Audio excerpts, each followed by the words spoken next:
ملايين الأموال من الجنيهات هي أجور الفنانين أبطال مسلسلات رمضان القادم 2015، والتي كعادة كل رمضان ستشهد عدد كبير من المسلسلات التي يحضر لها كبار نجوم الفن من التلفزيون أو السينما، مثل الفنان عادل إمام وكريم عبد العزيز وأحمد السقا والكثير غيرهم. وجدير بالذكر أن الفنان كريم عبد العزيز قد غاب عن رمضان الماضي لانشغاله بتصوير فيلم الفيل الأزرق، والذي حقق نجاحا كبيرا.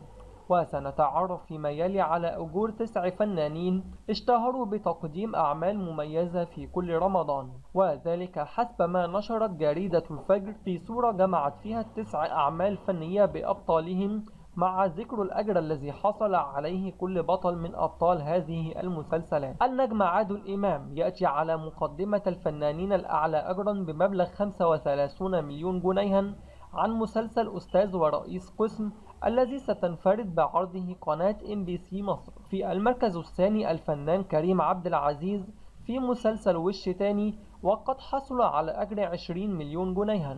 وفي المركز الثالث النجم البارز أحمد السقا، الذي يحرص على التواجد في مسلسلات رمضان مؤخرا، وقد بلغ أجره 18 مليون جنيها عن مسلسل ذهاب وعودة. المركز الرابع يأتي الفنان أحمد مكي، الذي بلغ أجره 17 مليون جنيه، وذلك عن موسم جديد من مسلسل الكبير قوي، الذي يعرض على قنوات CBC. في المركز الخامس الفنانة سيرين عبد النور، والتي أصبحت واحدة من بطلات رمضان، والتي يبلغ أجرها 14 مليون جنيها عن مسلسل 24 قيراط. في المركز السادس يأتي الفنان مصطفى شعبان، الذي لا زال متمسكا في نفس لون وشكل ونمط الأعمال التلفزيونية التي يقدمها، ويبلغ أجره 12 مليون جنيها عن مسلسل مولانا العاشق.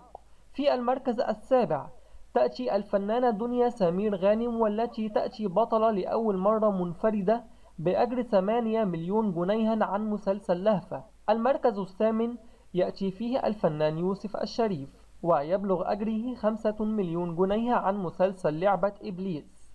في المركز التاسع والأخير النجمة المميزة مي عز الدين، ويبلغ أجرها 4 ملايين جنيه عن مسلسل حالة عشق. ورغم النجاح الذي حققته في رمضان الماضي عن مسلسل دلع بنات، إلا أنها جاءت في ذيل قائمة الفنانين الأعلى أجرا.